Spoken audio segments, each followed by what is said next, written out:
एक बार गौतम बुद्ध और उनके शिष्यों ने गंगा नदी के तट पर विश्रांति ले रहे थे। तब एक शिष्य गौतम बुद्ध से पूछा, गुरुजी, त्याग क्या है? त्याग का महत्व क्या है? तभी गौतम बुद्ध ने अपने सभी शिष्यों को त्याग का महत्व समझाते हुए उन्हें एक कथा सुनाई। एक विशाल और समृद्ध देश में एक राजा राज करता था। वह बहुत ही अभिमानी था, अपने बराबर किसी को नहीं समझता था। कारण उसका राज्य विशाल था, राजकोष धन से भरा था, उसके पास बहुत बड़ी सेना थी और उसके आसपास नौकर चाकरों की पलटन थी जो हर घड़ी उसका हुक्म बजाती रहती थी। चापलूस उसके अहंकार को बढ़ावा देते रहते थे। संयोग से एक दिन एक फकीर उस राजा के यहाँ आया। उसके चेहरे पर तेज चमक रहा था और आंखों में प्रेम भरा था।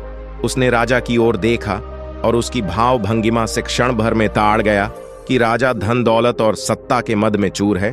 उसकी भीतर की आंखें बंद हैं। अपने स्वभाव के अनुसार राजा ने कड़क कर पूछा, फकीर, तुझे क्या चाहिए? मुस्कुराकर फकीर ने कहा, राजन, मैं आपसे कुछ लेने नहीं अपितु आपको कुछ देने आया हूं। सुनकर राजा के अभिमान को गहरी चोट लगी। उसने सोचा कि इस भिखमंगे की इतनी जुर्रत कि मुझ जैसे वैभवशाली और सर्वसत्ताधारी के साथ ऐसा व्यवहार करे। राजा ने चीख कर कहा, ए फकीर, छोटे मुंह बड़ी बात करते तुझे शर्म नहीं आती? जिसके पास फूटी कौड़ी भी नहीं, वह किसी को क्या देगा? जो स्वयं दर दर से भीख मांगता है, वह राजा की बराबरी क्या करेगा?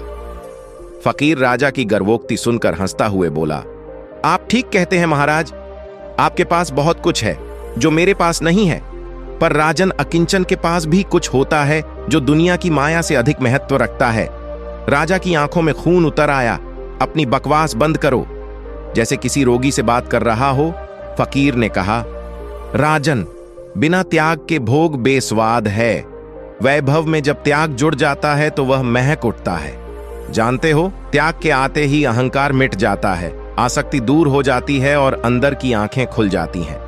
फकीर के शब्दों में मानो कोई जादू था। राजा को बोध हुआ, उसका सोया हुआ इंसान जाग उठा। उसने अनुभव किया कि त्यागी के आगे भोगी कितना छोटा है। उसकी आंखों से अज्ञान का पर्दा हटते ही उसके जीवन में एक नया मोड़ आ गया। अतः कहना उचित नहीं होगा कि त्याग का महत्व सर्वोपरि होता है। ये कहकर गौतम बुद्ध ने अपनी कथा समाप्त किया। कथा सुनकर सभी शिष्यों ने गौतम बुद्ध को अद्भुत कथा सुनाने के लिए धन्यवाद के साथ आभार व्यक्त की। दोस्तों, अगर आपको यह वीडियो पसंद आए तो इसे अपने दोस्तों के साथ शेयर जरूर करें और आपके इस चैनल को सब्सक्राइब करना न भूलें। धन्यवाद।